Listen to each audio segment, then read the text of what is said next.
Abra su Biblia en el libro de Joel, capítulo 3. Libro de Joel, capítulo 3. Nuestros amados hermanos del lugar de Santiago, ¿cierto?, de la Iglesia Bautista Gracia Soberana, le dejaron muchos saludos. Por la mañana pudimos, por la gracia del Señor, estar compartiendo también un culto de adoración junto a ellos, y le mandaron muchos saludos y que están orando con nosotros por esta iglesia, ¿cierto?, que está siendo plantada, ¿cierto?, en este lugar de Coltauco, también en el lugar de Rancagua. Estamos en las oraciones de ellos y también, ¿cierto?, que ellos estén en nuestras oraciones, ¿sí?, para la gloria de nuestro Señor. Es muy gratificante, ¿cierto?, poder compartir con hermanos de otros lugares, como lo hemos hecho ya con nuestros hermanos de San Fernando, con nuestros hermanos de Machalí, prontamente, si el Señor así lo permite, con los de Concepción, Coronel, Linares, ¿cierto?, donde ellos se están reuniendo. Y que, amados en el Señor, hoy concluiremos con este estudio del libro de Joel. Joel, capítulo 3, estudiaremos desde el versículo 16 al versículo 21. A medida que lo vayamos encontrando, nos vamos poniendo de pie como reverencia a la palabra de Dios. Joel, capítulo 3, versículo 16 al 21. Doy lectura en el nombre del Padre, del Hijo y del Espíritu Santo. Amén. Y Jehová rugirá desde Sión, y dará su voz desde Jerusalén, y temblarán los cielos y la tierra. Pero Jehová será la esperanza de su pueblo y la fortaleza de los hijos de Israel. Y conoceréis que yo soy Jehová vuestro Dios, que habito en Sión, mi santo monte, y Jerusalén será santa, y extraños no pasarán más por ella. Sucederá en aquel tiempo que los montes destilarán mosto, y los collados fluirán leche, y por todos los arroyos de Judá correrán aguas. Y saldrá una fuente de la casa de Jehová, y regará el valle de Sittim. Egipto será destruido, y Edom será vuelto en desierto asolado, por la injuria hecha a los hijos de Judá, porque derramaron en su tierra sangre inocente. Pero Judá será habitada para siempre, y Jerusalén por generación y generación. Y limpiaré la sangre de los que no había limpiado, y Jehová morará en Sión. Amén. Oremos. Dios Padre, te damos gracias porque hemos podido, Señor, dar lectura a esta porción de las Escrituras, Señor, que estudiaremos hoy.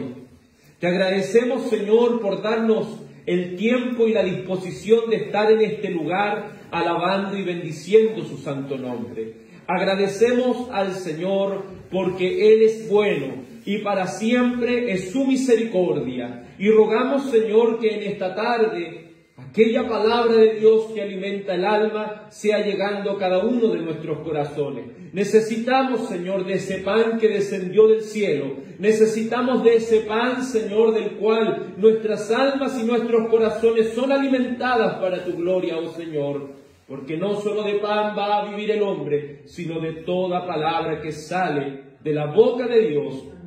Denos, Señor, sabiduría, denos entendimiento, que seamos llenos del conocimiento de tu voluntad. En el nombre de tu amado Hijo Jesús. Amén. Favor de tomar asiento, amados en el Señor. Ya hemos llegado a la última parte de nuestro estudio, versículo a versículo, de los 12 profetas del Antiguo Testamento, los 12 profetas del norte. Hoy concluiremos con el quinto libro, el libro de Joel. Ya hemos visto en este libro de Joel cómo aquel pueblo de Dios, aún en medio de tanta devastación causada por las langostas, aún después de toda la adversidad que vino sobre ellos, el Señor trajo por boca de Joel una esperanza. Y esa esperanza era la que traería el nuevo pacto, de que el Espíritu Santo no solamente estaría en algunos hijos de Dios. en algunas personas como lo era en el Antiguo Testamento, sobre Sansón, sobre David, sobre los profetas. Dios permitiría en este nuevo pacto que el Espíritu Santo lo tenga cada uno de los creyentes. Eso se cumplió en Hechos capítulo 2, cuando el Espíritu Santo vino sobre toda carne. Y vino el Espíritu Santo para transformar cada una de las vidas y hacerlas semejantes al Hijo de Dios. Porque usted no debe ser mejor que un hermano tal. Usted debe ser como Cristo.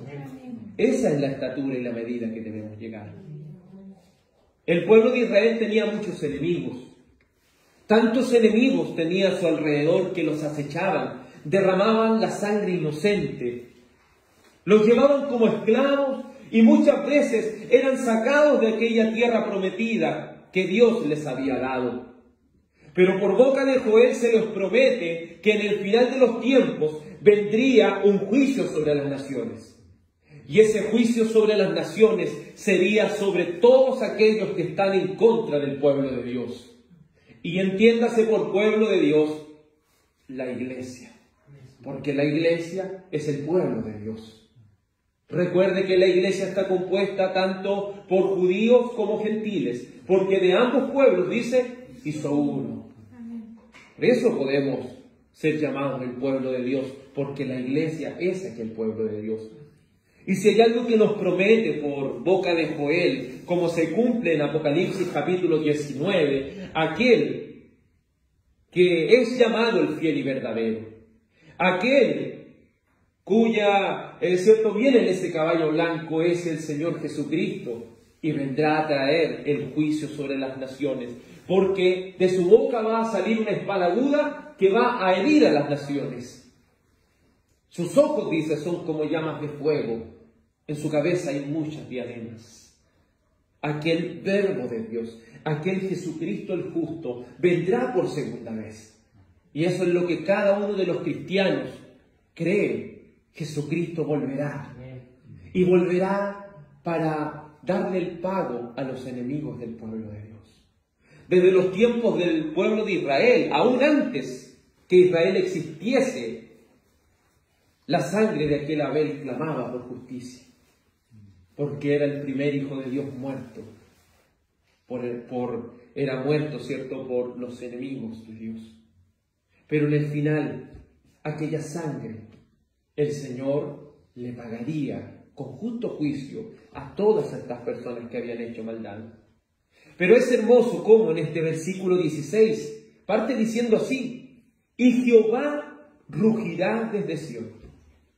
Joel toma el ejemplo de un león, si lo podemos decir así, que desde un lugar propio, desde el lugar, ¿cierto?, donde él reina, se le llama al león, ¿cierto?, el rey de la selva muchas veces, él ruge.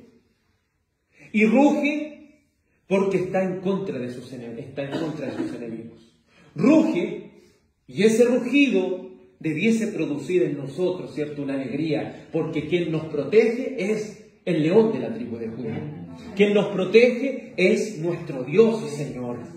Por eso dice, ¿cierto?, Joel capítulo 3, verso 16, y Jehová rugirá desde Sión. ¿Quién es nuestro defensor? ¿Quién es nuestro Salvador? ¿Quién es nuestro Señor? Sino el Rey de Reyes y Señor de Señores. Aquel que el Padre le ha hecho Señor y Cristo. Aquel que regirá las naciones con vara de hierro. Aquel fiel y verdadero que con justicia juzga y pelea. Ese es el Dios que usted y yo servimos. Como aquel león protector, aquel Dios divino, en un sentido metafórico, rugirá desde su pueblo. Rugirá como fiel defensor en medio de tanto juicio y terror. Dios es quien guardará a su amado pueblo. Por eso su pueblo es llamado la iglesia, y la iglesia también es llamada la esposa del Cordero. Y ay de los que le hagan daño a su esposa, porque quien saldrá a defenderla es el Cordero de Dios. Es aquel Señor y Salvador Jesucristo. Es tan impresionante este rugido que Joel lo describe en el versículo 16 así: y Jehová rugirá desde Sión, y dará su voz desde Jerusalén, y temblarán los cielos y la tierra. El rugido será tan grande. Obviamente estamos hablando en metáfora, ¿cierto?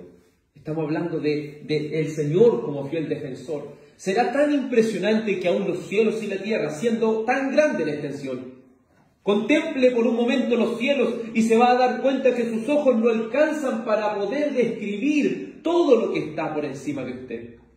Aún nuestros ojos físicos, al contemplar la tierra, se nos pierde en algún momento en el horizonte. Pero dice que eso tan grande como el cielo y la tierra se estremecerán ante el rugido de Dios. Y ese rugido de Dios, ¿dónde está Él? ¿Desde dónde lanza ese rugido? Desde Sión. Desde Sión. Desde Jerusalén. Si hay algo que Jerusalén significa ciudad de paz.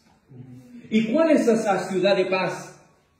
Sino aquella nueva Jerusalén. Porque si nos enfocáramos en la Jerusalén actual, en Jerusalén la terrenal, pasa en constantes guerras. Y lo que menos es una ciudad de paz. Pero la Jerusalén, la celestial, es donde la paz reina, donde la paz abunda. Y es desde esa morada de los santos, es desde esa morada de los hijos de Dios, es de aquella morada donde todos los amados del Señor llegaremos para la gloria de Cristo. Es desde ahí donde Dios lanza su rugido. Porque ¿quién le podrá hacer daño a su amada? ¿Quién podrá hacerle daño a este amado pueblo de Dios? Esto nos hace entender y tomar el peso de lo dicho por el apóstol Pablo. Si Dios es por nosotros, ¿quién contra nosotros?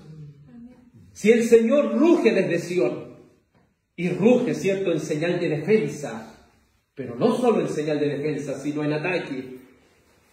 Muchos de nosotros a lo mejor tenemos un perrito defensor en nuestra casa, que si hay alguien que nos quiere hacer daño, muchas veces se lanza a defendernos. Pero esto es mucho más grande, porque es nuestro Dios. Es nuestro Dios quien nos defiende. Cantábamos hace un momento el Salmo capítulo 27. Aunque ejército acampe, que nuestro corazón va a temer, ¿o no? Nuestro corazón no va a temer, porque ¿quién va a estar con nosotros? El Señor. Porque el Señor estará con nosotros. ¿Cómo hemos de temer? Imagínese un gran ejército en contra de usted, pero usted no teme, porque el Señor es con usted. Por eso el apóstol Pablo con tal propiedad puede decir: si Dios es por nosotros, ¿quién contra nosotros? Por eso Joel puede decir con tanta propiedad: desde Sión, desde Jerusalén, rugirá Jehová, rugirá el Señor. Y luego añade, para darle forma a lo que ha dicho de una manera simbólica, dice: Jehová rugirá desde Sión y dará su voz desde Jerusalén, y temblarán los cielos y la tierra, pero Jehová será la esperanza de su pueblo. ¿Qué es lo que es Cristo para usted sino su esperanza? ¿Qué es lo que es Cristo para usted sino la esperanza más grande que tiene este mundo, la esperanza que más grande tiene en este mundo? Porque si confiamos en nuestra familia nos puede fallar. Si confiamos en un presidente nos va a fallar. Si confiamos en cualquier de las cosas perecederas de esta tierra, vamos a ser defraudados. ¿Pero hay alguna vez que Dios le ha defraudado? Jamás. Jamás Dios nos ha defraudado. Porque Él, ¿quién es? Sino su esperanza. Dios es nuestra esperanza. Dios es nuestra fortaleza. Y cuando hablamos de esperanza, es algo que llena nuestro corazón, ¿cierto?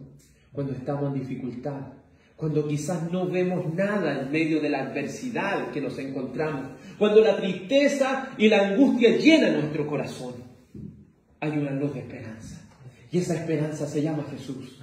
Y esa esperanza se llama Jesucristo. Porque Él ha vencido la muerte con gran poder y gran gloria. Porque Él es el Dios Todopoderoso. En el Antiguo Testamento era llamado el Señor del Sabaoth. es decir, el Señor de los ejércitos. ¿Por qué era llamado el Dios de los ejércitos? Porque es el Dios invencible. No hay ejército que pueda prevalecer contra Él. Por eso ponga su confianza en el Señor, ponga su esperanza en el Dios de su salvación. Cantábamos hace un momento atrás, el Señor es mi luz y mi salvación. ¿De quién temeré? ¿De quién ha de atemorizarse? Por eso en los momentos de aflicción, contemple la cruz, contemple a Jesús y véalo como su única esperanza. Pero para Joel no solo sería nuestra esperanza ese rugido de Jehová, sino que también sería la fortaleza de los hijos de Israel. Y cuando hablamos de fortaleza, no solamente hablamos de defensa, sino también de ataque. Es decir, Dios es nuestra defensa y también es nuestro ataque. Cuando más desamparados nos encontremos, Él es nuestra fortaleza. En la antigüedad de las fortalezas eran aquellos castillos tan fuertes, de los cuales los reyes podían protegerse durante tanto tiempo. Pero reconocemos que hay alguien más fuerte que un castillo. Creemos que existe una fortaleza inexpugnable, es decir, una fortaleza impenetrable. Porque ¿quién podrá hacer daño si el Señor es con nosotros? Él es nuestro Salvador. El diablo puede quitar su salvación. El diablo puede quitar esta esperanza. No lo puede hacer. Porque es más poderoso el que está con nosotros que el que está allá afuera en el mundo. Quizás podemos perderlo todo, pero si tenemos al Señor lo tenemos todo. El salmista pudo decir, aunque mi padre y mi madre me dejaren, con todo el Señor me va a recoger. Me puede dejar la familia más cercana a mí, pero el Señor va a estar conmigo. Porque Él es nuestra fortaleza. Porque Él es nuestra esperanza. Él es nuestro defensor divino, en quien usted y yo debemos poner nuestra confianza. Si no quiere ser defraudado jamás, confíe en Jesús. Confíe en Jesucristo, porque por medio de Jesucristo tenemos acceso a nuestro Padre. Solo por medio de Cristo, porque Él es el camino, Él es la verdad, Él es la vida. Nadie viene al Padre sino a través de Jesús. Porque por medio de Cristo tenemos esa reconciliación para con nuestro Padre. Y esa reconciliación resulta en una gran esperanza y una fortaleza para cada una de nuestras vidas. ¿Es acaso su felicidad que Dios sea su fortaleza? ¿Es acaso su felicidad que sea Dios su esperanza? ¿Sabe por qué Dios es llamada la roca? Dios es llamado la roca por la firmeza y por esa fortaleza que nadie puede penetrar, que nadie puede atacar. Porque sería en vano todo aquel que se vaya en contra de nuestro Dios. Luego el verso 17 de Joel capítulo 3. Joel capítulo 3, verso 17. Y conoceréis que yo soy Jehová vuestro Dios, que habito en Sión mi santo monte, y Jerusalén será santa, y extraños no pasarán más por ella. Joel parte diciendo, y conoceréis, yo soy Jehová. El pueblo del pacto tiene un conocimiento de fe en Dios, ¿cierto? Todos aquellos que pertenecen al pacto, a este nuevo pacto, por medio de la sangre de Cristo, tienen un conocimiento de Él, pero en fe, ¿cierto? En fe. Porque nosotros creemos en Él sin haberle visto. Creemos en Él, aunque no hemos visto todas estas cosas que están aquí en la palabra, pero seguimos creyendo en Él. Pero aquí hay algo importante. Ya hemos situado esta parte de Joel en el final de los tiempos. Y dice, y conoceréis, tiempo futuro, y conoceréis que yo soy Jehová vuestro Dios, que habito en Sión, mi santo monte, y Jerusalén. Tenemos un conocimiento de fe en nuestro Dios. Pero prontamente, para la gloria de Dios, tendremos un conocimiento, ¿cierto?, en experiencia más adelante. Cuando le veamos tal como Él es. Cuando nuestros enemigos y los enemigos del pueblo de Dios sean lanzados al lago de fuego, ese conocimiento no solo será un conocimiento de fe, sino que será un conocimiento de experiencia. Porque experimentaremos con nuestros propios ojos esta defensa de parte de Dios. Recuerde lo que el libro de Isaías nos dice: aunque Satanás se venga como río, ¿quién levantará bandera? Sino el Espíritu de Dios. El Espíritu de Dios levantará bandera. Y se levantaban banderas en la antigüedad cuando había victoria. Cuando un ejército tenía la victoria, se levantaba la bandera. Pero Satanás podría haber venido como un río. Pero el baluarte, la bandera, la levantaría el Señor. La levantaría Dios, el Espíritu Santo. ¿Qué debemos hacer nosotros? Debemos entender que este conocimiento de fe en Dios nos permite permanecer firmes y resistiendo. ¿Se acuerdan lo que la Escritura dice en el libro de Santiago? Cuando nos hallemos en diferentes pruebas, nos dice: sométanse pues a Dios, resistan al diablo y Él huirá de vosotros. Para resistir al diablo debemos tener un conocimiento de fe en Dios. ¿Es fácil resistir? No, no es fácil resistir. Pero con la esperanza que tenemos en Dios, sí se puede, sí se puede. Porque Él es nuestro Salvador. Él es nuestro pronto auxilio en la tribulación. Él es quien nos protegerá y nos guardará de todo mal. ¿Y dónde está puesta nuestra esperanza y nuestra fe? En Él. Recordando lo que Hebreos capítulo 10, versículo 23 dice: fiel es el que prometió. ¿Usted cree que es fiel aquel que le ha prometido todas las cosas? Aquel que le ha prometido el cielo nuevo y la tierra nueva. Aquel que le ha prometido que si comenzó la obra en usted, la va a perfeccionar hasta el día de Jesucristo. ¿Usted confía en lo que el Señor está haciendo en su vida? ¿Usted confía en lo que el Señor está haciendo en su alma? Aunque no lo pueda ver. Pero creemos que si el Señor promete algo, Él lo va a cumplir. Porque fiel es el que prometió.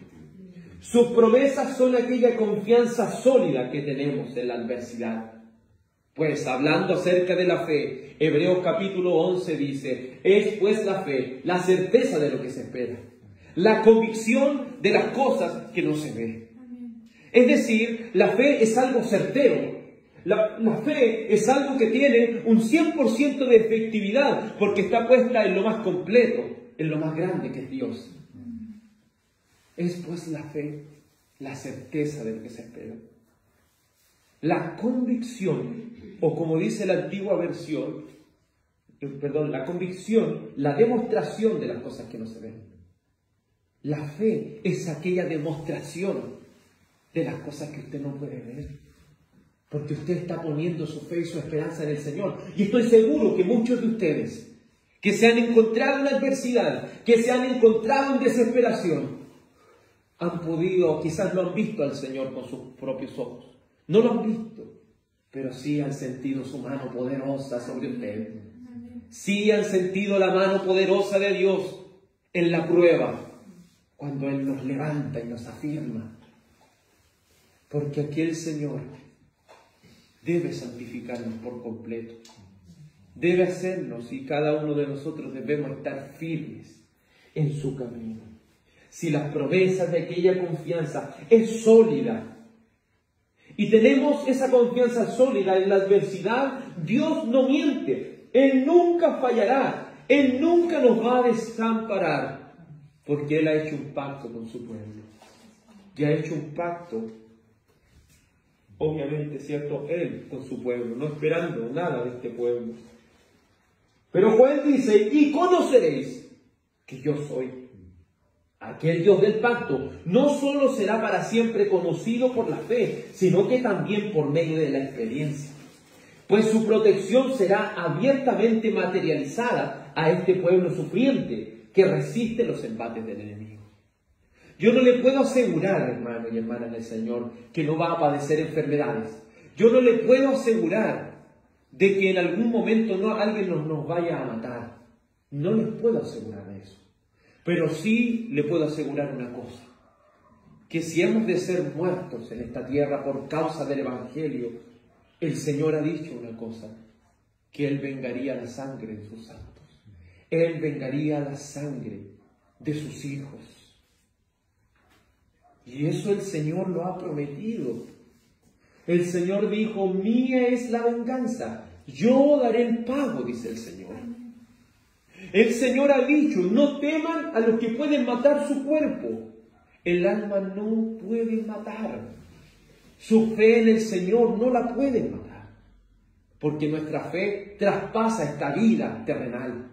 Esta fe que tenemos en el Señor traspasa esta vida cotidiana que tenemos, esta vida natural, para ir más allá a aquella vida certera y espiritual que tenemos en el Señor. Porque si usted ha creído y ha confiado verdaderamente en Cristo y le ha hecho el Señor y el Salvador de su alma, usted tiene vida eterna. Usted tiene vida eterna. ¿Y debemos temer a la muerte? ¿Debemos decir, es que tengo miedo de que me pase mañana algo y me muera? No. Un cristiano no debe temer a la muerte, porque la muerte nos acerca a Cristo. Por eso el apóstol Pablo que dijo, para mí el vivir me es Cristo, pero el morir me es una ganancia. Y le era una ganancia porque estaría más cerca con su Señor. Entonces por eso este conocimiento que tenemos de Dios por medio de la fe, en el final de los tiempos, cuando estemos con Él, en el siglo venidero, esta fe será una fe este conocimiento de Dios será un conocimiento de experiencia, porque lo experimentaremos. Dice el apóstol Juan, en la primera de Juan así, porque le veremos tal como Él es. Será ya experiencia. Pero ahora todas las cosas están encerradas en la fe. El conocimiento acerca de aquel que habita en Sion, el monte santo, la morada de los hijos del pacto, que figurativamente se conoce como Jerusalén la celestial, donde morarán sus hijos. ¿Ha pensado en la nueva Jerusalén? ¿Ha pensado que en aquella ciudad de Dios estaremos más seguros que en ningún otro lugar? ¿Ha meditado en aquella ciudad de Dios, donde hay una fortaleza inexpugnable, donde nadie puede hacerle frente al Señor, donde nadie nos puede hacer daño, donde esa ciudad será imposible de derribar, imposible de conquistar? Esta será vista y manifiesta con nuestros propios ojos. Será tan hermoso ver esa ciudad, que el apóstol Pablo pudo describir y dijo, cosas que ojo no vio, ni oído oyó, ni han subido al corazón del hombre, son las que Dios tiene preparado para aquellos que le aman. Entonces usted cree en las personas que dicen, es que yo fui al cielo, es que yo anduve por las calles de oro y el mar de cristal. No crean esas cosas, porque el apóstol Pablo dijo, las cosas que el Señor tiene preparadas son cosas que ni siquiera uno ha visto. Y usted dice, pero Juan lo describió. Sí, pero Juan lo describió de manera simbólica, porque es tan grande lo que hay allá, que es indescriptible con nuestras palabras humanas, que solamente la simbología puede darnos una idea de lo que estas cosas son. Pero Joel nos dice, y conoceréis que yo soy Jehová vuestro Dios, que habito en Sión, mi santo monte, en Jerusalén la santa, y extraños no pasarán más por ella. ¿De qué ciudad estamos hablando? ¿Estamos acaso hablando de Israel la terrenal? No. Está aquí Joel hablando de Jerusalén la celestial. Porque si fuera esta Jerusalén terrenal, aquí el Señor, ¿qué dice con respecto a ella? Extraños no pasarán más por ella. Es decir, no será jamás derribada. Pero hemos visto que una y otra vez a lo largo de la historia, Jerusalén la terrenal es derribada. Jerusalén la terrenal, cierto, es destruida. Por eso no piense en aquella Jerusalén como la Jerusalén, cierto, de aquí, del lejano oriente. Piense en aquella que está en el cielo. Porque en Apocalipsis, ¿de dónde viene la nueva Jerusalén? Viene del cielo. Porque las cosas que están aquí son símbolos de lo que viene más adelante, más arriba. Entonces, cuando hablemos de Sión, cuando hablamos nosotros los cristianos de la Nueva Jerusalén, no nos referimos a la terrenal, nos referimos a la espiritual. No estamos esperando un tercer templo nosotros, porque estamos esperando en promesas mejores, en aquellas promesas eternas. Veamos lo que dice Apocalipsis 21:10. Apocalipsis 21:10.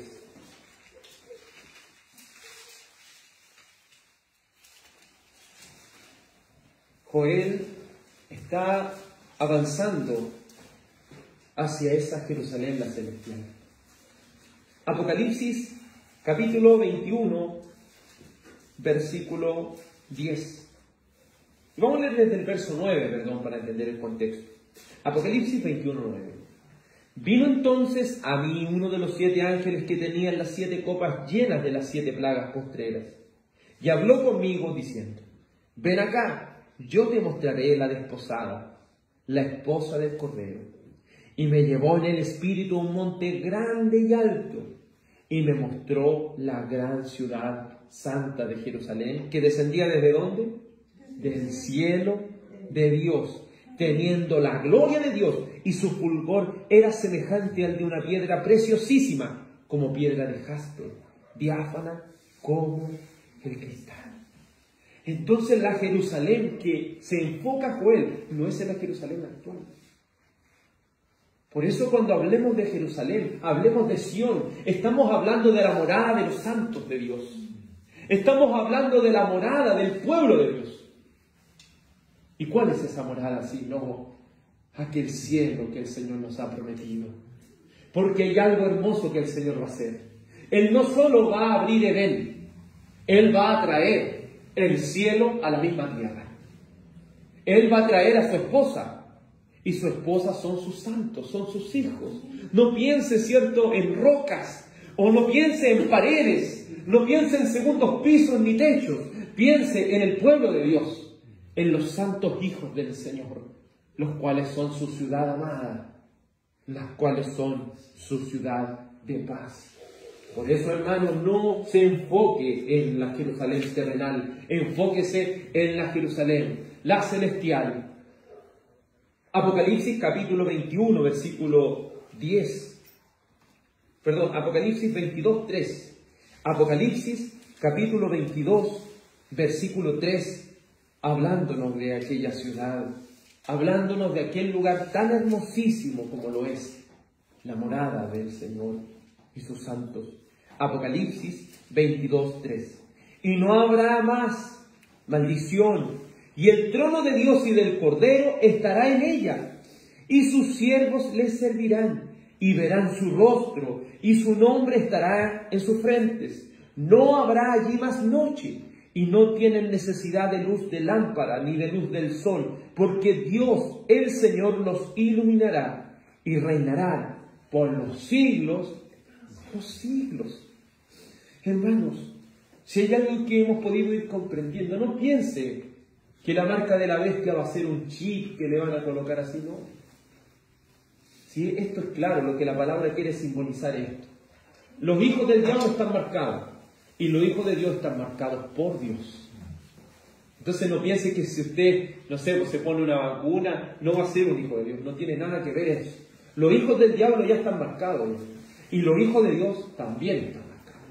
Los hijos de Dios tienen el nombre de Él, ¿dónde? En sus frentes. ¿Y podrá acaso alguien tener el chip y el nombre del Señor en sus frentes? No. Entonces por eso no hay que andar pensando en lo que la falsamente llamada ciencia dice, o lo que el evangelio especulativo de hoy está afirmando. Afirmémonos en la palabra de Dios. Porque aquellos santos hijos de Dios estarán con Él para siempre. Para siempre. ¿Y quién serás? ¿Necesitaremos del sol ahí? No, porque el Señor lo va a iluminar todo. Y recuerde que la santa ciudad es diáfana. ¿Qué quiere decir? Es como ese cristal por donde la luz pasa y alumbra todo su paso. No sé si ha visto, ¿cierto?, que esos cristales que usted los coloca y dan muchos colores. Eso quiere decir que la santa ciudad no hay ni siquiera una sombra, ni siquiera un lugar donde la oscuridad esté. porque todo lo alumbra la claridad de nuestro Señor. Todo lo alumbra la claridad del Señor. Volvamos al libro de Joel. Joel capítulo 3, versículo 17. Y conoceréis que yo soy Jehová vuestro Dios, que habito en Sión, mi santo monte, y Jerusalén será santa, y extraños no pasarán más por ella. Jerusalén va a ser purísima. Ya no va a estar corrompida como la que vemos actualmente. Va a ser una Jerusalén santa. Y una Jerusalén que no va a poder ser más corrompida por los impíos. Y cuando hablamos de ese sufrimiento, olvídese de estar pensando en Israel. Piense en la iglesia del Señor. Los santos de Dios han sido perseguidos a lo largo de tantas épocas en la historia. Le contaba así la vez pasada, que en África cuánto persiguen a los cristianos. Los musulmanes cuánto están persiguiendo, ¿cierto?, en Irak y en muchas partes de Asia a los cristianos. Los están asesinando por tener una Biblia en su posesión. Los están asesinando por tener esta fe en el Señor. En China le están quitando sus templos. Ni siquiera pueden reunirse por medio de internet, de Zoom, porque son atacados por esta fe. Y muchos de ellos muertos han sido. Pero hermoso es que en la Nueva Jerusalén los hijos de Dios no van a sufrir más. Aquí en la tierra se pueden reír de nosotros. Aquí en la tierra se pueden burlar de nosotros. Aquí en la tierra pueden asesinarnos. Pero allá en la Jerusalén, la celestial, estaremos para siempre con nuestro Señor. Y nadie nunca más nos hará daño. Nadie nunca más nos hará sufrir. Porque dice la Escritura que allí no existen las lágrimas. Allí no existen las lágrimas. ¿No le da alegría eso? Nunca más va a tener que llorar. Porque el Señor va a secar nuestras lágrimas. Porque en el Señor estaremos plenamente alegres para siempre. Verso 18 de Joel capítulo 3. Joel 3, 18. Sucederá en aquel tiempo que los montes destilarán mosto y los collados fluirán leche, y por todos los arroyos de Judá correrán aguas, y saldrá una fuente de la casa de Jehová y regará el valle de Sittim. Obviamente, lo hemos dicho, el lenguaje profético es el lenguaje simbólico. No piense que va a estar los cerros, ¿cierto?, derramando jugo o zumo de uva. Los cerros no van a estar, ¿cierto?, llenos de zumo de uva. No van a estar, si lo podemos decir así, ¿cierto?, destilando leche. Los collados o los arroyos, ¿cierto?, van a correr agua. Lo que nos está hablando aquí la palabra del Señor es la abundancia que hay en el cielo. Recuerde que los profetas usan símbolos y también utilizan paralelismos. ¿Qué quiere decir eso? Que repiten una y otra vez las cosas, a veces con diferentes palabras. Y aquí, ¿cierto?, cerros derramando zumo de uva o jugo de uva. Vemos, ¿cierto?, collados derramando leche. ¿Pero qué nos quiere decir eso? ¿Usted cree que la leche y el jugo de uva en aquellos tiempos era fácil de conseguir? No era muy fácil. Los ricos no más podían tener eso. Entonces, cuando en los tiempos de Joel se predicaba esto, se le estaba diciendo: hay abundancia en aquella ciudad de Dios. Pero la abundancia que quiere apuntar la clarifica en la última parte del verso 18. Porque más que una abundancia física, aquí nos está despertando el hambre del hombre, que allá en el cielo vamos a comer las mejores comidas. ¿No está diciendo eso? Recuerden lo que el Señor le dijo a los fariseos, que el reino de los cielos no es ni comida ni bebida, sino gozo en el Espíritu Santo. Entonces, hay algo ahí de luz que nos arroja el verso 18 en su final. Dice: todos los arroyos de Judá correrán aguas. Piense que ellos, ¿dónde vivían? En el desierto. Ellos viven en lugares desérticos. Y que se les dijera que toda la sequía o los ríos, todo ese lugar iba a correr agua, estaba hablando allá. Hay abundancia. ¿Pero de qué hay abundancia? Aquí está la clave. Y saldrá una fuente de la casa de Jehová. ¿Cuál es esa fuente que sale de la casa de Jehová? Con toda esta abundancia, con todo este río, ¿cierto?, que se va extendiendo. ¿Eso acaso no nos lleva a Génesis, cuando había un río que regaba todo Edén y después se repartía en cuatro brazos, ¿cierto?, que regaban toda la tierra. ¿No se acuerda acaso del templo de Ezequiel, donde dice que desde el trono de Jehová salía un río? Y luego en Apocalipsis, que es donde vamos a ir ahora para profundizar sobre esto, Apocalipsis 21 nos dice lo que Joel nos está recalcando. Apocalipsis 21, Apocalipsis capítulo 21,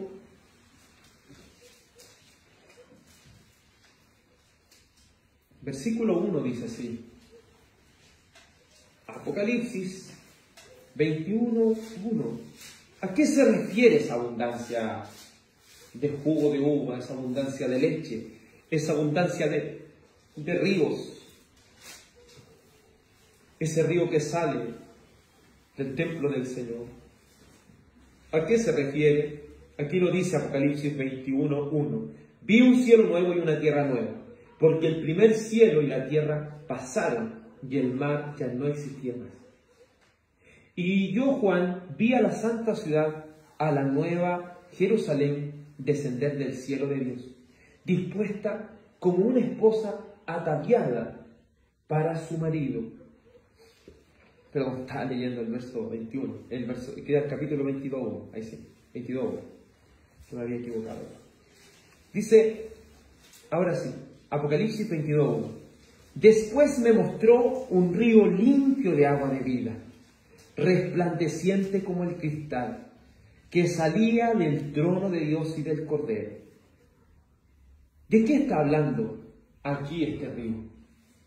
¿Es acaso cierto un río cualquiera? No, es el río del Espíritu. ¿Y qué trae esta agua que el Señor Jesucristo dijo salta para vida eterna? ¿Para qué es? Obviamente es vida eterna. Podemos ver la obra trinitaria aquí. ¿Por qué podemos ver la obra trinitaria? Porque dice que el verso 1 del capítulo 22 dice: después mostró un río limpio de agua de vida resplandeciente como el cristal, que salía del trono de ¿quién? De Dios Padre y del Cordero. Y obviamente, ¿quién fluye ahí? El Espíritu. ¿Y qué va a dar el Espíritu sino la vida eterna? Esa vida eterna que tendremos para siempre. Esa vida eterna que regará cada parte de la ciudad. Si usted lee su contexto, esa agua va corriendo por cada parte de la ciudad y árboles se van alimentando de esa agua. Y toda la ciudad puede recibir esa vida espiritual. Entonces es hermoso que esa vida eterna la vamos a tener para siempre. ¿Y qué es esa vida eterna? Recuerde lo que el Señor dice. Vida eterna no es solo vivir para siempre. Vida eterna, el Señor Jesucristo lo dijo así: esta es la vida eterna, que te conozcan a ti, el único Salvador, y a Jesucristo a quien has enviado. ¿Qué es lo que es la vida eterna? Que te conozcan. ¿Y qué significa la palabra conocer en la Biblia? Tener una relación íntima con el Señor. Es decir, ese río que sale desde el trono de Dios, desde el templo de Dios, va a fluir y va a ser recibida por cada habitante de esa ciudad. ¿Y en qué va a resultar eso? ¿Qué nos quiere transmitir eso? Que vamos a tener una inquebrantable relación con el Señor. Una relación ilimitada con el Señor. Una relación continua con el Señor. Una relación que no se va a acabar nunca con el Señor. No sé si a usted le da pena muchas veces, pero qué tristeza, como decía nuestro hermano Cristóbal al principio, qué tristeza nos da cuando le fallamos al Señor. ¿Ha llorado por su pecado alguna vez? ¿Ha reconocido sus faltas delante del Señor que lo separan con Él? Pero lo hermoso será que en aquel lugar tendremos tal comunión con Él que nunca más le fallaremos. Que nunca más le fallaremos a nuestro Señor que nos ha dado tanto. Porque tendremos una comunión ilimitada con Él. Esta abundancia que viene desde el trono de Dios es aquella fuente inagotable de vida eterna producida por el Espíritu Santo. Vemos aquí la providencia trinitaria, pues desde el trono de Dios, el Padre y el Cordero, sale este río. Esta vida divina será inagotable, será abundante, será ilimitada. Como lo dije anteriormente, como el río de Génesis 2:10 que regaba el huerto. como aquel río del Salmo 46, verso 4, donde las corrientes de las aguas alegran a la ciudad de Dios, como aquel río de Ezequiel 47, 9, donde hay vida eterna, como en Juan capítulo 4, verso 14. La vida eterna fluye desde el trono de Dios y del Cordero. Esa comunión íntima con nuestro Señor fluirá para siempre y por la eternidad. Veamos lo que nos sigue diciendo el libro de Joel. Joel capítulo 3, versículo 18. Sucederá en aquel tiempo que los montes destilarán mosto y los collados fluirán leche, y por todos los arroyos de Judá correrán aguas, y saldrá una fuente de la casa de Jehová, y regará el valle de Sittim. El valle de Sittim era un lugar donde solo había acacias, y se caracterizaba por ser un lugar muy seco. Es decir, aún los corazones más secos, aún los corazones más secos serán reavivados por esa agua que salta para la vida eterna. Aún los corazones que parecieran ser más secos están tan abundantes como los que desde el origen de este río se nutren. Es decir, ahí no va a haber una diferencia. Vamos a tener esa comunión íntima y plena con nuestro Señor. Qué hermoso es lo que nuestro Señor nos tiene preparado.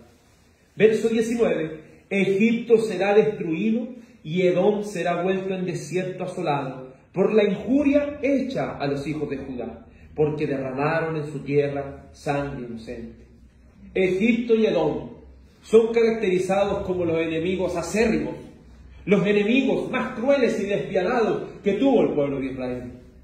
Y estos dos enemigos, que son simbólicamente los enemigos del pueblo de Dios, dice que serán vueltos en desierto asolado. Entiéndase como algo asolado, algo que está en cenizas. Es decir, los ejércitos cuando venían a conquistar lugares, asolaban las ciudades prendiéndoles fuego, de tal manera que quedaba todo en ruinas. Y aquí el Señor dice que a los enemigos del pueblo de Dios van a estar en cenizas, van a quedar asolados, no va a quedar nada de ellos. Por eso no tenga temor de llegar a aquella ciudad de Dios. No tenga temor de llegar a aquella nueva Jerusalén, porque allá no hay ningún delincuente. Allá ni siquiera hay un enemigo ahí, no hay nadie. Ni siquiera uno que se pueda corromper y transformarse en un enemigo. Porque serán asolados por completo todos los enemigos de Dios. ¿Y ellos qué hacían con el pueblo del Señor? Lo injuriaban, lo trataban mal, lo difamaban, se reían de ellos cuando estaban en desgracia. Pero aquí dice la palabra del Señor, pero ellos ya no van a estar más. Los enemigos van a desaparecer en aquel lugar. ¿Y quién le va a dar el pago por haber derramado sangre inocente sino el Señor? El Señor dará el justo pago por ese derramamiento de sangre inocente que estas personas han hecho. ¡Qué alivio, qué descanso nos dará Dios cuando todos los enemigos sean destruidos y enjuiciados con el justo juicio de Dios! Verso 20. Pero Judá será habitada para siempre, y Jerusalén por generación y generación. La nueva Jerusalén, aquella que es llamada ciudad de paz, será la habitación eterna para los santos de Dios. La iglesia a lo largo de los siglos ha sido azotada muchas veces por persecuciones. Muchos de ellos han sido arrancados de sus lugares de vivienda. Muchos de ellos han tenido que huir y dejar todas sus posesiones. Ahora estamos tranquilitos nosotros, pero no se sorprenda si más adelante viene la persecución. Pero hay algo que el Señor nos promete aquí, que el pueblo de Dios va a habitar seguro y siempre en aquella santa ciudad. Y va a estar tan seguro que va a habitar por los siglos de los siglos, por los siglos de los siglos. No tema aquí perder su casa, no tema aquí perder sus posesiones. Todas estas cosas nosotros no las vamos a llevar porque todo, ¿cierto? Uno se puede llevar cuando se va al cajón algo. Nada, uno no se lleva ni una cosa. No teman dejar estas cosas de aquí, porque se viene algo mucho más grande que las cosas terrenales que tenemos. Hay algo mucho más grande. Desprendámonos de todas estas cosas. Tengámoslos como algo importante, pero no lo más importante para nuestras vidas. Porque lo que nos tiene preparado el Señor, aquella morada celestial que tendremos con Él, nadie la puede quitar. Nadie la puede quitar. Y por último, el verso 21 dice, así el final de este libro: y limpiaré la sangre de los que no había limpiado, y Jehová morará en Sion. La iglesia perseguida siempre ha sufrido. Una mejor traducción diría así: vengaré la sangre de los que no he vengado, pues Jehová es quien morará en Sion. Es decir, Dios va a habitar con su pueblo. Dios va a habitar con su pueblo en aquella nueva Jerusalén. Por lo cual, todos los enemigos van a recibir la venganza de parte del Señor. ¿Y cuál es esa venganza sino el juicio eterno?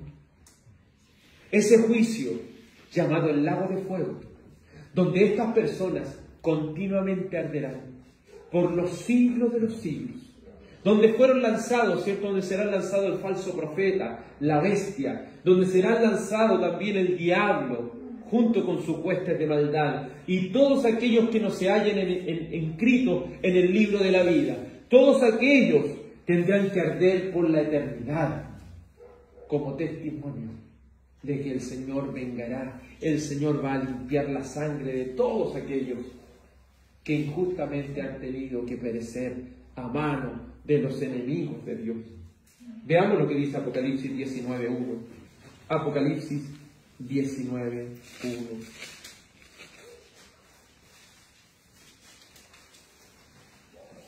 Eso se cumple en lo que dice Joel en el capítulo 21, capítulo 3, verso 21, perdón, Joel 3:21. Se puede entender más en Apocalipsis 19:1. Apocalipsis 19:1 nos dice así. Apocalipsis 19:1, donde están contenidos los 4 aleluya. Dice, verso 1: después de esto oí una gran voz de gran multitud en el cielo que decía: aleluya, salvación y honra y gloria y poder son del Señor Dios nuestro, porque sus juicios son verdaderos y justos, pues ha juzgado a la gran ramera que ha corrompido a la tierra con su fornicación, y ha vengado la sangre de sus siervos de la mano de ella. ¿Qué ha hecho el Señor? Ha vengado la sangre de sus siervos que las manos de ella habían derramado, que esa religión falsa había derramado. Por eso, hermano, no tema la persecución, no tema si tenemos que morir algún día por causa del Evangelio, porque quien vengará nuestra sangre es el Señor. No tema lo que el hombre le pueda hacer. Dice el Señor: no teman a los que matan su cuerpo, teman a aquel que puede destruir su cuerpo y su alma en el infierno. Temamos al Señor, no a lo que el hombre nos puede hacer. Porque ¿quién rugirá desde Sión? El Señor. Él es nuestra esperanza y Él es nuestra fortaleza. Concluimos así con el libro de Joel. Oremos. Dios Padre, agradecemos que por tu amor y gracia nos hayas permitido estar este domingo, este día del Señor aquí. Agradecemos, Dios, que por su hermosa misericordia y bondad podamos, Señor, haber disfrutado de este momento, Señor, en tu presencia, donde te glorificamos, Señor, donde te exaltamos por encima de todas las cosas, donde este libro de Joel nos ha dado una esperanza que nuestro protector divino, nuestro Señor de gloria, estará ahí para protegernos, estará ahí para guardarnos, estará ahí para vengar la sangre de sus santos, estará ahí para darnos una seguridad eterna. Señor mío y Dios mío, te ruego, Señor, que estas palabras de Joel queden como clavo hincado en nuestro corazón. Y ayúdanos, Señor, a seguir procediendo con este estudio. Ya terminamos con el quinto profeta, Señor. Ahora iremos ya con el sexto para ya estar llegando a la mitad de este estudio, Señor. Te suplicamos que todo esto sea para tu gloria y sea para nuestra edificación. Señor, te ruego por este día lunes que nuestros hermanos, Señor, van a tener para que les vaya bien, Señor, en esta semana. Guárdales de todo mal, Señor, guárdales de todo peligro. Sé tú, Señor, su Señor y Salvador. Sé tú, Señor, aquel también que los amonesta. Sé tú, Señor, aquel también que los corrige. Por amor de tu santo nombre, que en esta semana podamos llevar más gloria a tu nombre. En el nombre de tu amado Hijo Jesús, oh Padre, que la gracia y la paz de Cristo sean vuestros corazones. Amén. Que el Señor los bendiga.